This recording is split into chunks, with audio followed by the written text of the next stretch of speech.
우리 다 함께 일어나서 하나님의 말씀 같이 읽도록 하겠습니다. 시편 74편 12절 말씀입니다. 같이 읽습니다. 시작. 하나님은 예로부터 나의 왕이시라 사람에게 구원을 베푸셨나이다. 아멘. 옆에 분들과 인사합니다. 참 잘 오셨습니다. 주님의 이름으로 축복합니다. 여러분 정말 잘 오셨습니다. 오늘 말씀은 굉장히 간단한 말씀입니다. 하나님은 예로부터 나의 왕이시라. 왕에게 내가 어떻게 대해야 되는가? 왕이 원하는 것을 순종하는 삶으로 살아야 된다는 의미죠. 그것이 첫 번째 핵심이고, 두 번째는 구원을 베푸셨습니다. 근데 그 구원받은 사람의 삶은 어때야 되는가? 그러한 주제를 가지고 오늘 말씀을 여러분과 나누려고 합니다. 첫째는 하나님은 나의 왕이시라 하는 내용인데, 오늘 말씀에 보면 하나님 왕이라고 합니다. 디모데전서에도 보면 하나님을 묘사할 때 다음과 같이 기록을 합니다. 때가 되면 하나님께서 그리스도를 다시 보내실 것입니다. 하나님은 복의 근원이시며 우리를 다스리시는 분이십니다. 모든 왕의 왕이 되시며 모든 주의 주가 되십니다. 하나님은 영원히 살아계시고 빛 가운데 계셔서 가까이 갈 수도 볼 수도 없습니다. 영광과 능력이 하나님께 영원히 있습니다. 아멘. 그렇게 소개를 합니다. 이 말씀을 바탕으로 해서 하나님에 대해서 정리를 해보면, 첫째는 하나님은 약 2000년 전에 인류의 죄를 용서해 주시고자 예수 그리스도를 이 땅에 처음 보내셨고, 그리고 부활하셔서 하늘에 올라가신 그 예수님을 어느 날 이 땅에 다시 보내실 분이라고 이야기합니다. 그때는 2000년 전에는 마국간에서 태어났지만은 다시 오시는 주님은 하나님의 나팔 소리와 함께 온 세계가 볼 수 있도록 그렇게 오실 것입니다. 처음 오셨을 때는 알아보는 자가 없었지만 다시 오실 때는 온 세상이 다 알아보는 것입니다. 그리고 처음 오실 때는 온 인류를 죄에서 구원하시고자 용서하는 길을 열어주시기 위해서 오셨지만, 다시 오실 때는 구원받은 성도들을 영접해서 예비하신 곳으로 데려가 함께 있게 하기 위해서 오시겠다고 성경은 말씀합니다. 그 모든 것을 뜻하시고 실행하시는 분이 하나님이라고 성경은 기록합니다. 뿐만 아니라 하나님은 복의 근원이라고 말씀합니다. 하나님으로부터 모든 것이 충족되어지고 공급이 되어집니다. 따라서 저와 여러분이 이 세상에 사는 동안에 하나님께 우리의 필요를 놓고 기도합니다. 하나님께서는 자녀의 기도에 반드시 응답하시는데, 성경에 의하면 응답이 없는 경우가 있답니다. 첫째는 죄를 마음에 품었을 때, 두 번째는 기도하는 자가 의심하며 기도할 때, 마지막 세 번째는 정욕으로 구하였을 때 기도에 응답하시지 아니하시겠다고 약속하시고, 이 세 가지 경우를 제외하고는 하나님께서 약속으로 기도에 응답하시겠다고 합니다. 그 하나님은 우리의 복의 근원이 되실 뿐만 아니라 우리의 모든 것을 공급하시고 보호하시고 충족시켜 주시는 분이십니다. 또 하나님을 묘사하는 그 디모데전서의 말씀을 보면 하나님은 우리를 창조하셨을 뿐만 아니라 다스리시는 주권자라고 말씀합니다. 하나님은 나라와 열방, 흥망성쇠를 다스리시고 주관하실 뿐만 아니라 저와 여러분의 아주 세밀한 일들, 어디서 태어날지, 어느 가정에서 자라날지, 어떤 친구를 사귈지, 어떤 배우자를 만나고 어떤 직업을 가지고 어떻게 우리의 마지막이 되어질까를 지켜보실 뿐만 아니라 필요할 때 관여하시는 하나님이시라고 마태복음 10장 30절은 말씀합니다. 이러한 하나님의 주권을 잘 이해할 수만 있다면, 믿을 수만 있다면 저와 여러분은 많은 염려와 근심으로부터 자유한 삶을 살게 됩니다. 또 하나님은 만왕의 왕이시고 만주의 주라고 이야기합니다. 이 의미는 하나님은 세계의 모든 대통령과 왕들의 수상들의 머리가 되십니다. 하나님께서 세계 경영에 의해서 지도자를 바꾸시고 폐하시고 세우시고 온 세상에 실질적으로 지배하시는 왕이 바로 하나님이십니다.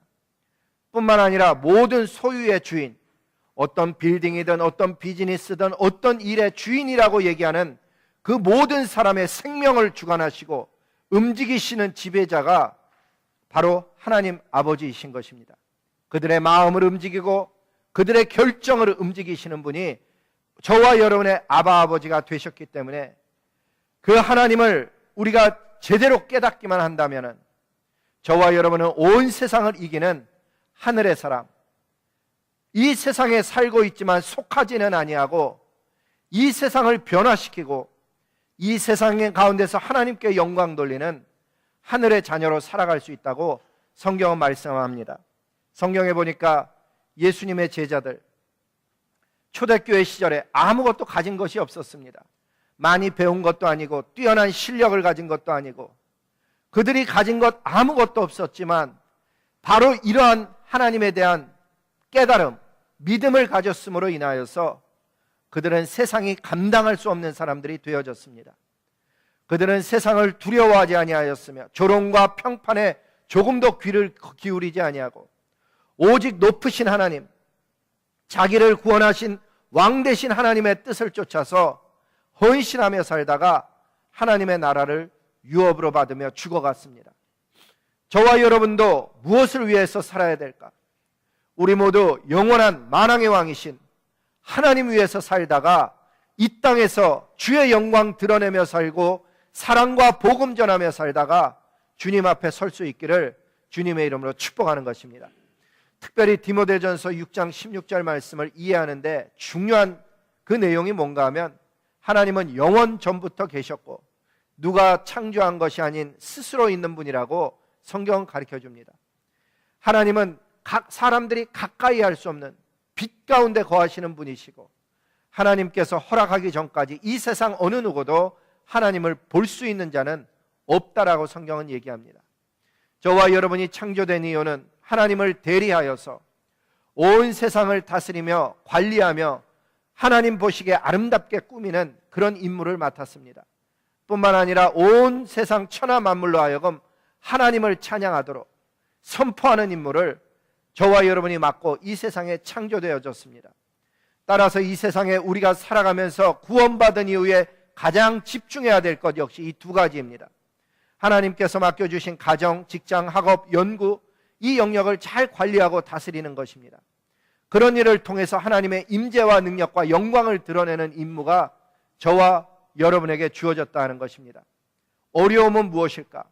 원수 사단 마귀는 그러한 임무 가운데 우리의 마음속에 의심을 불어넣고 불안을 불어넣고 염려와 근심을 불어넣어서 가정이 안 되는 것, 직장일이 안 되는 것, 학업이 안 되는 것, 연구가 안 되는 것들을 통해서 우리들에게 끊임없이 마음속에 하나님이 다스리지 않는 것처럼 의심을 불어넣는 일을 하고 있다 하는 것을 깨닫는다면 오늘도 저와 여러분이 한 주간을 시작하면서 하나님 앞에 믿음을 회복하는 모습은 내 가정, 직장, 학업, 연구, 주어진 삶의 모든 영역이 왕이신 하나님이 다스리시는 것이고 그것을 가지고 저와 여러분은 관리하며 그것을 가지고 영광을 돌리는 임무이지 불안해하거나 염려하거나 근심하거나 걱정하는 것이 임무가 아니라고 성경은 가르쳐 줍니다. 필요가 있을 때마다 하나님 앞에 나아가 하나님 제가 이런 어려움 가운데 있습니다라고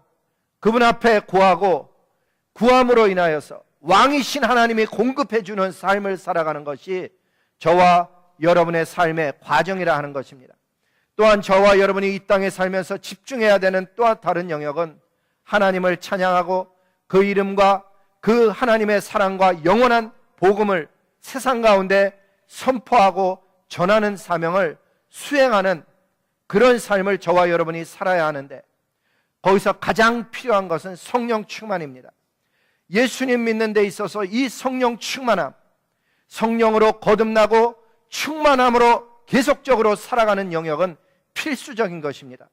따라서 한 주간을 시작할 때마다 예배자로 하나님 앞에 무릎 꿇을 때마다 죄의 용서를 구하는 것에서 멈추는 것이 아니고 필요를 구하는 것에서 멈추는 것이 아니고 하나님 나라의 사명과 하나님의 뜻을 이룰 수 있는 성령 충만을 하나님 앞에 구하며 살아가는 것은 필수적이라 하는 것입니다. 하나님의 말씀과 성령이 우리의 심령 속에 임하지 않으면 자녀라고 말하지만 능력 없고 구원받았다고 말하지만 단 하루에 한 번도 찬양하지 않는 그 그런 이상한 삶을 살아가게 됩니다. 하나님의 말씀과 성령의 임재가 주어질 때 저와 여러분의 심령 속에 하나님을 높이고자 하는 열망, 하나님을 의지하는 믿음, 그리고 그 말씀처럼 살아가고자 하는 우리의 헌신이 그 성령에 의해서 이 땅 가운데 나타난다는 것입니다. 그 성령이 임할 때 찬양이 달라지는 것이고, 그 성령이 우리 가운데서 역사할 때 기도가 바뀌는 것입니다. 이전에는 내 중심의 기도를 하던 사람이 성령에 의해서 하나님의 뜻을 구하는 그런 기도로 바뀌어가는 삶을 살게 된다고 성경이 말씀하니, 저와 여러분이 왕이신 하나님, 우리에게 무엇이든지 명령할 수 있고 우리의 필요를 언제든지 공급하시는 왕이신 하나님을 찬양하며 한 주간을 살아갈 뿐만 아니라 우리의 평생을 살아가는 심령들이 되기를 주님의 이름으로 축복하는 것입니다. 우리의 정상적인 모습이 그러한 것인데, 아담의 타락으로 인해서 죄가 들어오고 하나님께서 창조하신 아름다운 영역들이 파괴되어짐으로 인해서 우리는 아직도 파괴되어서 회복되지 않은 영역들을 우리 가운데 가지고 있다는 것입니다. 영적으로는 살아난 사람이지만 옛 습관을 버리지 못한 모습이 우리 안에 있고, 성경에서 말씀하는 것처럼 정말 한 사람 아담으로 말미암아 죄가 세상에 들어오고 죄로 말미암아 사망이 들어와서 모든 사람이 그 죄 때문에 사망에 이르르는, 그래서 저와 여러분에게 왜 죽음이 임하였는가를 말씀해 주시는 이 말씀을 보면서 죄로 인해서 타락한 인간 속에 우리가 사망 권세 그늘 아래에 있기 때문에 아직도 우리의 삶 속에 회복되지 않은 영역 속에 하나님 앞에 구해야 되는 특별한 어떤 영역이 우리 안에 존재한다는 것입니다. 하나님의 자녀임에도 불구하고 죄 가운데 거하는 모습, 하나님의 사명자임에도 불구하고 욕심을 버리지 못하고 자기의 어떠한 영역들을 회복시키지 못하는 그러한 것들이 있다는 것입니다. 뿐만 아니라 죄 가운데 있으면 거룩하신 하나님의 말씀이 들리지 않는 현상을 겪게 됩니다. 마치 우리가 어느 나라에 가면 외국어가 들리지 않듯이, 그 나라의 언어가 들리지 않듯이 하나님의 백성임에도 불구하고 하나님의 말씀이 들리지 않는 그런 어려움 가운데 거하기도 합니다. 성경의 말씀으로 의하면 이사야서 6장 9절처럼 이 백성에게 이르기를 너희는 듣기는 들어도 깨닫지 못할 것이요, 하나님의 말씀을 듣는데 깨닫지 못하는 사람이 있고, 어떤 사람은 깨닫기는 하고 은혜는 받는데 실천하지 못하고, 어떤 사람은 실천하고자 노력은 하는데 열매 맺지 못하는 그러한 과정 중에 우리가 들어가 있는 것을 보게 된다는 것입니다. 어떻게 살아야 될까? 성경은 이야기하기를 마지막 날이 되기 전까지 우리는 하나님과 그 죄 사이에서, 세상 사이에서 어떻게 살아가는가를 잘 구분해야 되는 것입니다. 특별히 열왕기상 18장 21절에 보니까는 엘리야가 이런 이야기를 합니다. 너희가 어느 때까지 둘 사이에서 머뭇거리려 하느냐. 여기서의 둘은 바알과 하나님 사이였습니다. 이스라엘 백성들은 계속 끊임없이 바알과 하나님 사이에서 그 우상 숭배 때문에 무너져 갔습니다. 왜 그렇게 아둔하게 어리석게 살아계신 하나님을 계속해서 경험하면서도 그렇게 했을까? 하나님은 요구하는 것이 이런 것입니다. 나를 믿는 자들은 거룩하게 살아라. 하나님의 나라에 들어가려면 하나님만 섬기라고 요구합니다. 거룩하게 살 것과 하나님의 방식을 따라 하나님을 섬기는 것. 근데 바알은 다릅니다. 거룩하게 살지 않아도 나를 섬기기만 하면 복을 준다고 합니다. 인간에게 굉장히 잘 맞는 종교입니다. 나는 변하지 않는데도 계속 복을 주시는 그 어떤 신, 뿐만 아니라 다른 신들과 함께 나를 섬겨도 좋다고 얘기합니다. 그런 사람에게는 복을 준다 하니 구약시대의 수많은 사람들이 까다로워 보이고 뭔가 각이 져 보이는 하나님보다는 쉽게 다가설 수 있는, 인간의 인성에 잘 맞는 바알을 따라가 섬김으로 인해서 그 결과 하나님으로부터 징계받고 망한 것을 볼 수가 있습니다. 하나님 나라를 바라보는 성도는 세상과 하나님 사이에서 머뭇거리면 아니 됩니다. 하나님의 나라는 아무에게나 주어지는 것이 아니고 하나님께 속한 자녀에게만 주어지는 나라입니다. 어정쩡한 모습으로 하나님과 바알 사이에서 적당하게 거리를 두고 있다면 하나님의 나라는 주어지지 않습니다. 성경은 분명하게 선을 긋습니다. 누구든지 생명책에 기록되지 못한 자는 불못에 던져지더라. 이 생명책에 내 이름이 기록되지 못하였음에도 불구하고 기록된 줄 알고 믿는다면 얼마나 안타깝겠습니까? 더 안타까운 현상은 생명책에 기록된 자이면서도 자기가 기록된 자인 줄을 알지 못하여서 세상을 흉내내며 사는 모습일 것입니다. 예수님 믿고 죄를 회개해서 성령으로 거듭나 구원받음으로 인해서 하나님 나라를 상속받는 저와 여러분 될 수 있기를 주님의 이름으로 축복하는 것입니다. 이 세상은 정말이지 너무나 많은 사람들이 타락한 모습 그대로 살아갑니다. 생명의 길, 사는 길 알지 못하고 그저 짐승처럼 먹고 살며 만족하며 살다가 병들어 죽어가는 것입니다. 죄로 인하여 타락한 인생들은 하나님으로부터 공급받는 것, 요구만 하지 하나님께 드리는 것 알지 못하고 살아갑니다. 심지어 어떤 사람은 공급해 주겠다고 하는데도 거절하고 스스로가 공급자가 되려는 삶을 살아가고 있는 것을 보게 됩니다. 하나님의 자녀된 저와 여러분이 정말 인생의 큰 문제 앞에 우리가 서 있다면 야곱이 야복강가에서 기도했던 것처럼 기도해야 되는 줄로 믿습니다. 그저 어려움이 생각날 때마다 하루에 한두 번씩 기도하는 기도, 그것만으로는 모자라는 일을 만날 때가 인생 속에 있다 하는 것입니다. 우리의 전 삶과 생명을 내어놓고 하나님 앞에 야복강가의 야곱처럼 그 환도뼈가 부러졌음에도 불구하고 천사를 붙들었던, 씨름하던 자를 붙들었던 그 야곱의 간절한 심령 가지고 절박하게 하나님을 붙들고 메어 달리는 일들이 일어날 때 하나님께서 역사하시는 일들이 있는 경우가 있습니다. 저와 여러분이 원하고 기대했던 일이 아닌 하나님이 주시고자 하고 하나님이 인도하시고자 했던 방식으로 저와 여러분의 길이 바뀌게 되는 것이 바로 그 역사에서 일어나는 것입니다. 성경은 오늘도 얘기하기를 예레미야서 29장 13절 말씀처럼 너희가 온 마음으로 나를 구하면 나를 찾을 것이요 나를 만날 것이라고 이야기합니다. 저와 여러분의 인생 속에서 정말 하나님을 찾아야 될 때가 있고 만나야 될 때가 있는데 그 순간을 놓치고 자꾸 살아간다면 세월은 지나갈 것이고 인생은 살아가게 될 것이지만 정작 붙들어야 되는 하나님의 사명, 그 하나님의 놀라운 축복들과 영원한 가치들을 우리가 누리지 못할 일들이 우리 앞에 수도 없이 있다는 것입니다. 구역성경 역대하에 보면은 아사라는 임금님이 나옵니다. 이 아사라는 임금님 아마 기억하시는 분들 많겠지만 발에 병이 들었었습니다. 근데 이상한 것은 하나님을 찾지 아니했다고 얘기합니다. 이런 기록이 남겨져 있습니다. 아사가 왕이 된 지 39년에 그의 발이 병이 들어, 이 사람은 발이 병이 들었지만 어떤 사람들은 우리의 얘기로 하면 육신이 연약해진 것도 있지만 뭐 어려움, 직장의 일이든 비즈니스든 인생의 어떤 역경 가운데 있었을 때 매우 그 일이 심각했음에도 불구하고 위독했으나 그가 여호와께 구하지 아니하였다고 성경 기록합니다. 아사 왕이 왜 하나님께 구하지 아니하고 의사만 의지했을까? 아사 왕이 처음에는 하나님 의지하던 사람입니다. 그의 행적을 보면 초반에는 정말 하나님 열심히 믿었던 사람입니다. 그런데 그 39년이란 문구를 잘 봐야 되는 것입니다. 세월이 지나가면서 나라를 다스린 지 39년쯤 되어지니까 그의 인생 속에서 보인 것이 있을 것입니다. 기도해도 되어지지 않는 일들, 기도해도 아무 역사가 일어나지 않는 일들을 아마 그는 경험했을 것입니다.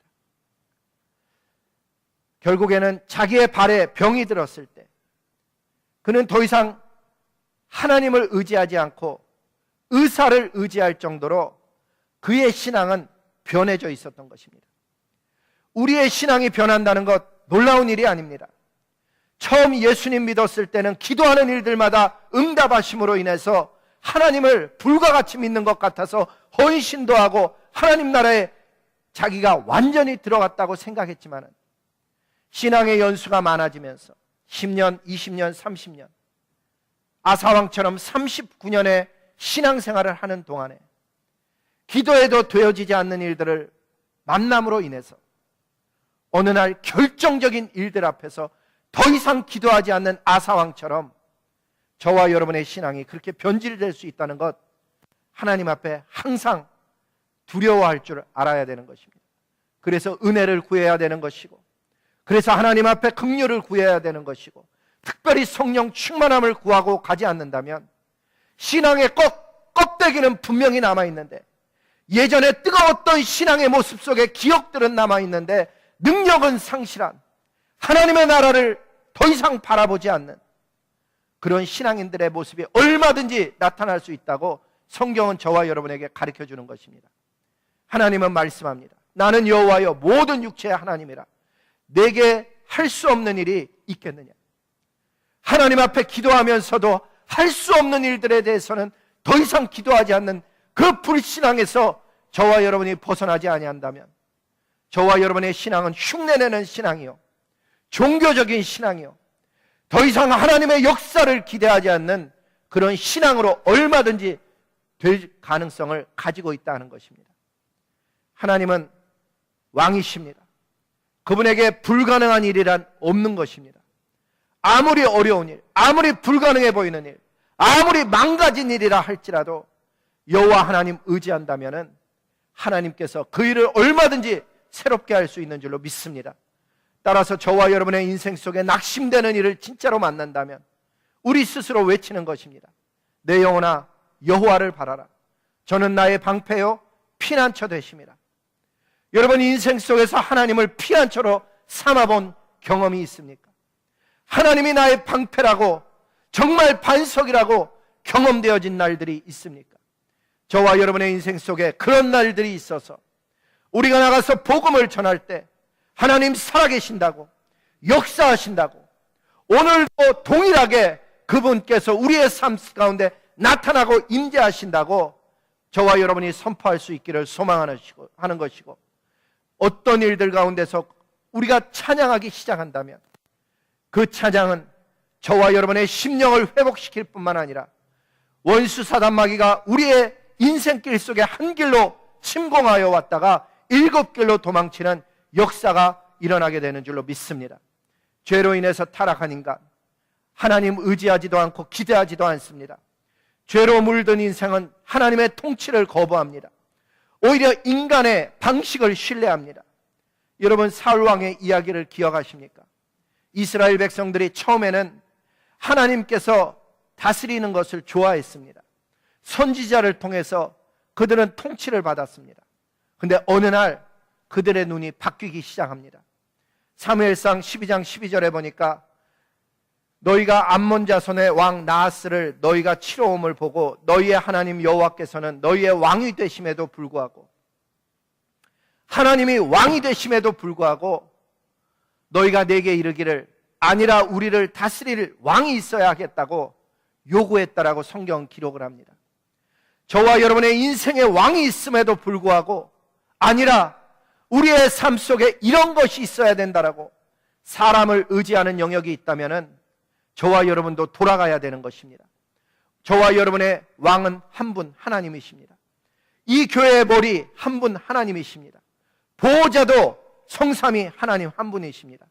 따라서 우리가 어떤 상황을 만났다 할지라도 조금도 두려워하지 않는 이유는 만왕의 왕 되시는 그분이 이 교회를 붙들듯이 저와 여러분의 인생을 붙들고 보호하시는 줄로 믿습니다.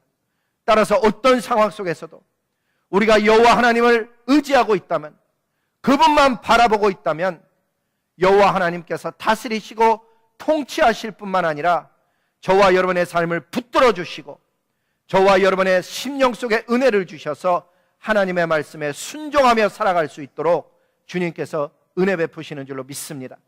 이 한 주간도 우리가 만나고 있는 모든 상황 속에서 이러한 하나님을 의지하고 찬양할 수 있기를 소원하는 것입니다. 마음속에 있는 모든 두려움, 불안, 우리에게 삶 속에 하나님으로부터 멀어지게 하는 그 모든 것들을 하나님 앞에 내어놓고 구원을 주시고 보호하시고 우리를 온전케 하시는 그 하나님의 손길을 만날 수 있기를 주님의 이름으로 축복합니다. 마지막 세 번째는 그 하나님이 기대하는 것이 있다는 것입니다. 하나님이 기대하시는 것. 구원만 하시는 것이 아니고 기대하시는 것이 있다는 것입니다. 첫째는 하나님께서는 생명을 우리에게 주셨는데 우리가 기뻐하며 선을 행하며 범사에 감사하며 즐겁게 사는 것을 하나님 기뻐하십니다. 그리고 그런 것을 보고 싶어 합니다.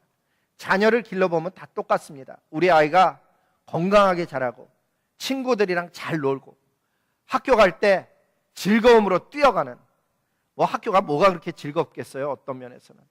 그런데도 보면은 어린아이들 스쿨버스 타러 가는 모습 보잖아요. 자기 등치만한 가방을 메고서는 스쿨버스 있는 곳을 향해서 막 뛰어가는 모습이 보인다고요. 그 이른 아침에 그 모습을 뒤에서 보면 흐뭇해요. 제가 뭘 한다고, 공부한다고 학교를 저렇게 가방 메고 뛰어가나. 하나님이 우리의 삶을 바라보실 때 감사하며 즐겁게 살고 선을 행하며 기뻐하는 모습, 하나님이 정말 보고 싶어 하십니다. 그래서 성령님은 이런 말씀을 데살로니가전서에 기록했습니다. 항상 기뻐하라, 범사에 감사하라. 이것이 그리스도 예수 안에서 너희를 향하신 하나님의 뜻이니라. 하나님의 뜻은 감사하는 것입니다. 그리고 기뻐하는 것을 하나님이 즐거워하십니다. 생각해 보면 항상 기뻐한다는 것이 가능한가? 악이 지배하고 걱정과 슬픔이 많은, 죄가 관영한 이 세상 가운데 항상 기뻐하는 것 가능한가? 가능할 수 있는 유일한 이유, 그 모든 상황을 다스리시고 통치하시는 분이 하나님 아버지임을 알 때, 깨달아질 때, 믿어질 때, 신뢰할 때, 그때만 기쁨이 솟아나는 것입니다. 여러분 생각해 보세요. 세상 가운데 어려운 일들이 얼마나 많아요. 근데 항상 기뻐할 수 있는 이유는 그 모든 것을 통치하시고 다스리시는 분이 아들을 내어주실 만큼 우리를 깊이 사랑하는 아버지 하나님이시라는 게 믿어지면은 그 모든 염려, 근심, 걱정, 불안, 초조, 앞날에 대한 불확실한 것들이 하나님이 붙들고 계심으로 인해서 한순간에 다 날아가는 일들이 되어지는 것을 날마다 경험하며 살 수 있기를 주님의 이름으로 축복합니다. 그래서 감사할 수 있습니다. 하나님이 아바 아버지 되심으로 이 모든 형편과 내 모든 사정을 잘 아시는 주님께서 내 인생길을 인도하시고 보호하시는 보호자가 되셨기 때문에. 근데 특별히 신앙인으로서 해야 되는 훈련 중에 하나는 즐겁게 사는 것을 훈련해야 됩니다. 어려움 가운데 있을 때 어떻게 우리는 항상 즐겁게 살 수 있을까? 영적인 것만 있는 것이 아니고 의외로 영적이지 않은 것들까지도 우리는 훈련해야 됩니다. 예를 들면 어려운 일이 있을 때, 마음에 힘이 들고 염려가 되고 근심이 되고 걱정이 될 때 찬양을 들으면서 한번 걸어보시기 바랍니다.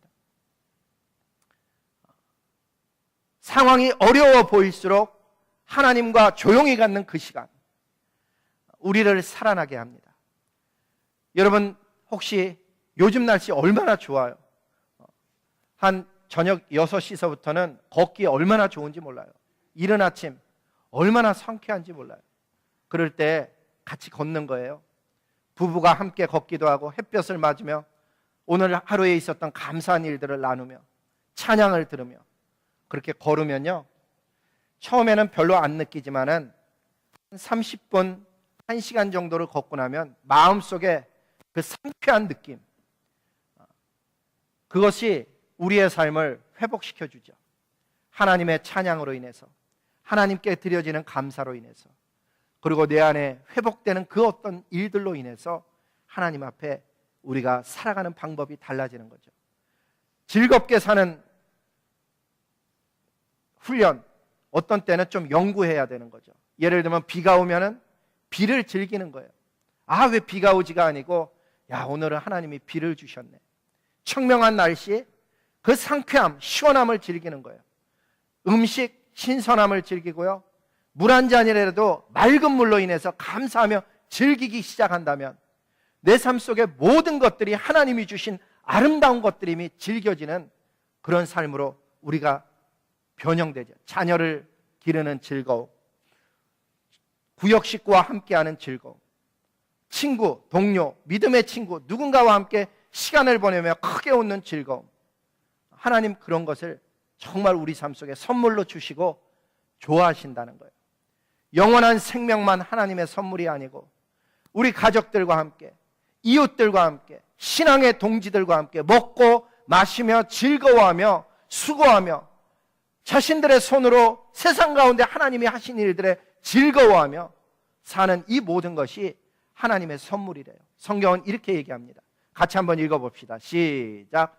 사람마다 먹고 마시는 것과 수고함으로 낙을 누리는 그것이 하나님의 선물인 줄도 또한 알았도다. 아멘. 그 낙을 누리는 게 하나님의 선물이에요. 그저 일하고 자고 일하고 자고 그런 삶만 계속되어서는 이 낙을 깨닫지를 못하는 거죠. 하나님께서 아들을 내어주셨을 때는 그 대가로 살아난 저와 여러분에게 즐겁게 사는 것을 기대하시고 즐겁게 살 뿐만 아니라 의미 있게 사는 것을 또한 하나님은 기대하시죠. 그래서 제가 두 번째는 이렇게 적어봤어요. 하나님의 사랑과 복음을 땅끝까지 전하며 사는 그것을 기대한다는 거예요. 즐거울 뿐만 아니라 의미 있는 삶. 근데 이 의미 있는 삶의 영역은 정말 넓습니다. 제가 지난번 허리케인 지나갈 때 보니까요, 그날이 토요일이었었는데 한 3, 4시경에 시간이 조금 남았어요. 그래서 저희 집사람과 함께 폴치에 나가서 비가 막 장엄하게 내려서 보면서 있다가 그런 얘기를 했어요. 이렇게 비가 많이 내리면 홍수가 날 거다. 홍수가 나면 잘 사는 사람들은 그렇게 힘들지 않지만 어려운 사람들이 힘들지 않냐, 뭐 이런 얘기를 나누고 있는데 갑자기 저희 집 앞으로요, 여자 셋이 비를 맞으면서 걸어가는 거예요. 아주 흠뻑 맞으면서 우비를 썼는데 우비가 감당이 안 될 정도로 그날 비가 내렸거든요. 근데 그 2명을 제가 금방 알아봤어요. 누군지. 바로 전날 금요일 날 비가 내렸는데 그날은 그렇게 많이 안 내렸어요. 막 부슬부슬 내리고 있었는데 자전거를 타고 전도 다니던 몰몬 교단의 여학생이었는데 그날은 비가 너무 내리니까 자전거를 안 타고 걸어서 전도를 가고 있더라고요. 그 억수같이 쏟아지는 빗 속에 복음을 전하겠다고 자기가 믿는 하나님의 그 생명을 전하겠다고 걸어가는 그 약해 보이는 여학생들을 바라보는데 갑자기 가슴 속에 전기가 찌릿 일어나는 거예요. 저 학생들은 자기가 믿는 하나님을 향해서 저렇게 강렬하게 헌신을 하는데, 그러니까 저들의 교단이 저렇게 성장을 하는데 일반 성도들이 저만큼이니 저들을 훈련시키는 지도자들은 어느 정도일까? 그 가슴에 불꽃이 팍 튀겼어요. 비가 억수같이 쏟아지는 토요일이었었는데 그날 저희가 방문하기로 한 시편 캠페인 하잖아요. 그 구역을 이제 가봤어요. 장대비가 억수같이 쏟아지는데 구역 식구들이 막 몰려드는 그 모습 속에 저도 은혜 받았어요. 집에 돌아오는데 얼마나 비가 많이 왔는지 도로가 물에 잠겨서 좀 긴장이 됐죠. 차가 이렇게 물속에 들어갔는데 잠기는 거예요. 우리 차가 진짜로. 이 도람에 그런 길이 있다는 게 좀 안 믿어지는데 우리도 굉장히 이상한 지역에 사는 거야. 약간 차가 쭉 물에 잠기더라고요. 다행히도 지나왔어요. 집에 와보니까 전기가 나와서 촛불 켜놓고 있는데 교회가 전기 나갔다고 전화가 오더라고요. 와보니까 교회로 달려온 한 집사님이 계셔요. 그분과 함께 문단속하고 자고 일어났더니 전기가 나갔어요. 혹시 교회는 불이 들어왔을까 싶어서 아침 일찍 교회로 와봤죠. 교회가 전기가 나갔더라고요. 조금 있으니까 막 전화가 오는 거예요. 목사님, 예배 그대로 하지요? 이렇게 물어봐요. 예. 또 어떤 분은 전기가 안 들어온다면서요. 예. 괜찮을까요? 예.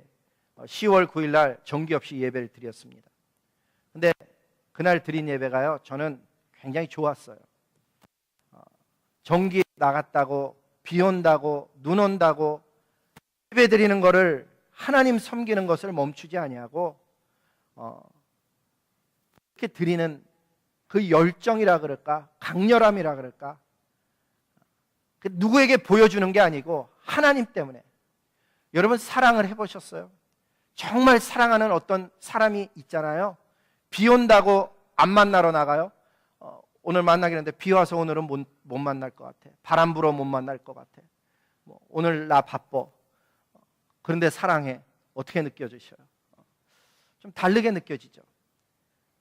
저와 여러분이 어느 날 굉장히 빠른 시간 안에 하나님 앞에 설 거예요.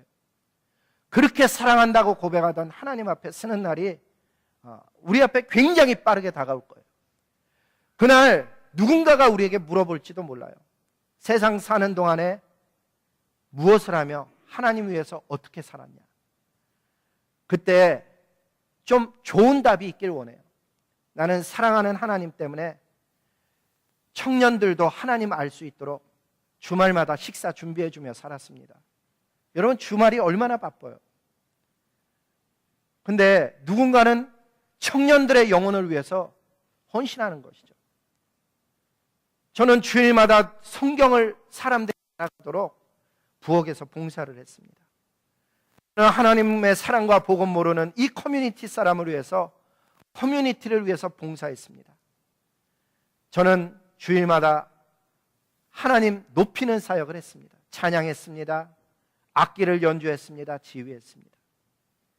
저는 주일마다 사람들이 알든 모르든 화장실에 가서 휴지를 갈아 끼고 교회를 청소했습니다.